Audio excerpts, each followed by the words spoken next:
In today's lesson, we'll be comparing and ordering rational numbers, meeting the requirements for TEKS 62C and 62D. As a reminder, a rational number is any number which can be written as a fraction. That means whole numbers, integers, decimals, percents. Any number that can be written as a fraction is a rational number. I often find that when I'm trying to compare two rational numbers, the first thing I need to do is write them in the same form. Comparing a fraction to a decimal can be particularly tricky. One option could be to change my decimal to a fraction. So to do that, I say my decimal out loud, 35 hundredths, and I write it as a fraction. 35, its digits, over its place value, 100.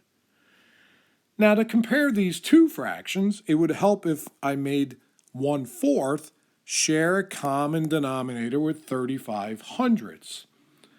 So to change my denominator of 4 to 100, I multiplied by 25. I should do the same thing to my numerator, and it would become 25. 25 hundredths is less than 35 hundredths.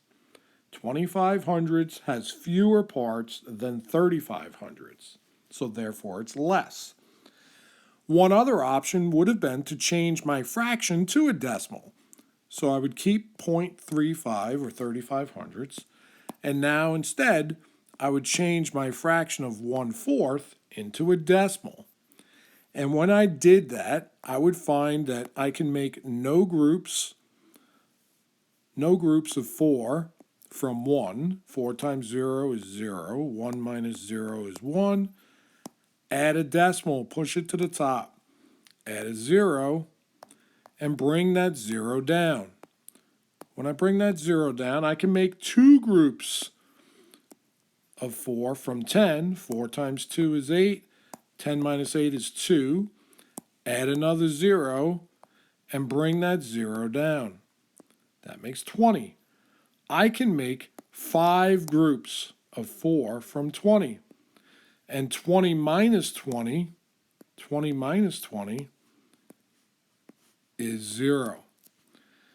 My decimal equivalent of 1/4 is 0.25. 0.25 is less than 0.35. In other words, 25 hundredths is less than 35 hundredths.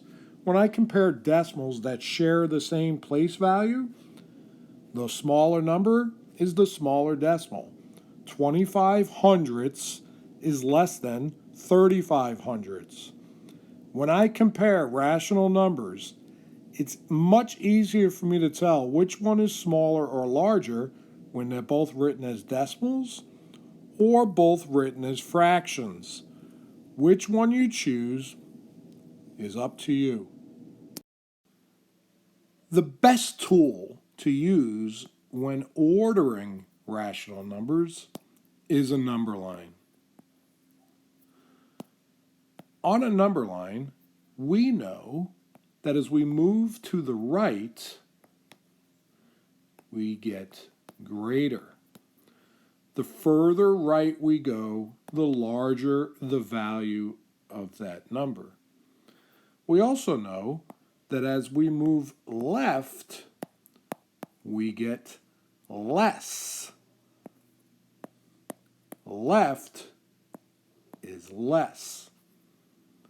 On a number line, we can also show fractions. For example, 1/2 would be halfway between 0 and 1.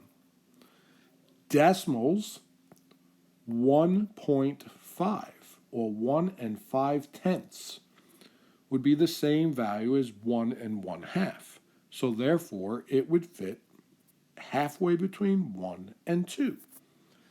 The same thing, of course, would be true going the other way. So negative 1/2 would be halfway between 0 and negative 1. Just as negative 1.5 would be halfway between -1 and -2. The number line can and should be used to order rational numbers. So earlier, I had the fractions 25 over 100 and 35 over 100. And I said 25 over 100 was less than 35 over 100. Now, if I wanted to order them on a number line, the first thing I would want to do is make sure these fractions were simplified. And I can see right away that if I simplified each of them by 5, I would get 5 over 20 is less than 7 over 20. 5/20 is less than 7/20. So if I broke my number line up into 20 parts, 1, 2, 3, 4, 5, 6, 7, 8, 9, 10, 11, 12, 13, 14, 15, 16, 17, 18, 19, 20.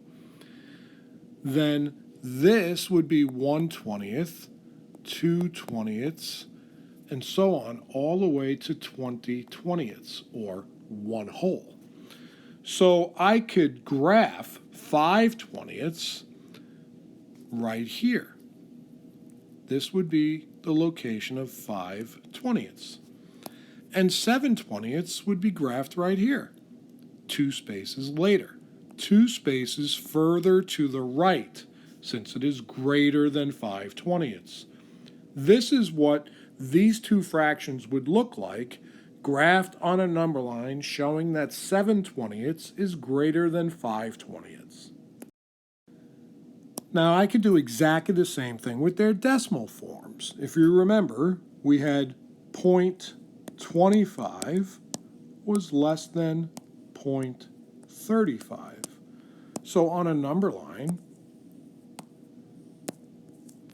instead of graphing fractions, I'm now graphing decimals. Okay, fine, no problem. So if I said each line, 0.1, 0.2, 0.3, 0.4, 0.5, 0.6, 0.7, and so on, where would 0.25 go? It would go halfway between 0.2 and 0.3. This would be 0.25. And where would 0.35 go? Well, halfway between 0.3 and 0.4. Right here. This is where 0.35 or 35/100 would go. Once again, you can clearly see 35/100 is greater than 25/100 since it is further to the right on the number line. Sometimes we can have rational numbers written in the same form. In other words, say 2 fractions. And still, it can be a little bit tricky. Take the case of -3/8 and -3/4.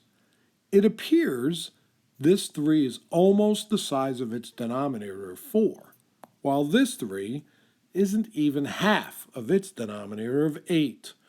So I should expect that -3/8 would be less negative than -3/4.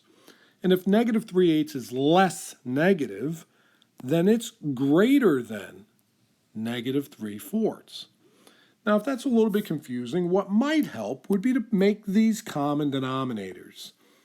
If I use the least common multiple to find a common denominator, I'm taking multiples of your denominator, 4, 8, 12, 16, 20, or 8, 16, 24, 32, 40. I'm looking for numbers that are on both lists. I see 16, and I also see 8. I want the least common multiple, so I want the lowest number on both lists, which in this case is 8. So -3/8 stays the same since its denominator was already 8, And negative 3/4 changes its denominator to 8. And to go from 4 to 8, I multiplied by 2. So if I did that to my denominator, I need to do it to my numerator. Negative 3 times 2 is negative 6. So now negative 3/8 compared to negative 6/8. Negative 6/8. That's more negative, which means it's going to be left, right? More negative means less. That means it's further left on the number line. So now that I've compared negative 3/8 and negative 6/8, I want to order them on a number line. So I could break my number line into eighths, since that's a common denominator. So 1/8, 2/8, 3/8, 4/8, 5/8, 6/8, 7/8, and 8/8 would be 1. Or in this case, negative 8/8 would be negative 1. So negative 3/8 would be right here. Negative 3/8. And negative 6/8, which is more negative, would be here, further to the left. Negative 6/8 is left of negative 3/8 since it's less than negative 3/8. Now, what if I were asked to compare and then order a list of rational numbers? What if I had, say, 0.3, 1/2, negative 1/3, and negative 1.4. Now, I could choose to put these all in the same form, or I could look to see if there's some things that I could do logically first. For example, if I drew a number line, all right, which of these 4 rational numbers would I expect to see the furthest to the left? Which one of these is the absolute least?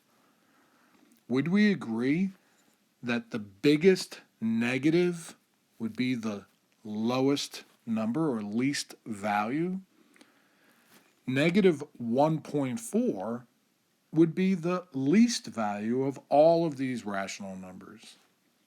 And so if I wanted to plot it on a number line or to graph it, I could put it, if that's negative 1 and that's negative 2, then negative 1.4 is going to be in here somewhere. Negative 1.4. Now, negative 1/3, well, that's a fraction. It's not even all the way to negative 1, so it must be in here somewhere. Negative 1/3. And then on the other side of 0, we know we have 1, 2, 3. 1/2 is going to be halfway between 0 and 1. That's the fraction 1/2. 0.3 or 3/10, all right?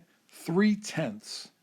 0.3 is the same as 3/10. Well, if the fraction 1/2 would be 5/10, 5/10 would be 1/2, then 3/10 must be a little bit less than 1/2. And we could put 3/10 about here. So if I were putting these in order from least to greatest, I would start with negative 1.4 is the least. Then, as I go this way, right, I find negative 1/3. Then I find 0.3 or 3/10, and then the fraction 1/2. These 4 rational numbers are now written in order from least to greatest. Now let's wrap up today's lesson. When comparing rational numbers, I suggest writing them in the same form. Whether you choose fractions or decimals is up to you. And then when ordering them, simply remember that as you move to the right, you get greater. And as you move to the left, you get less.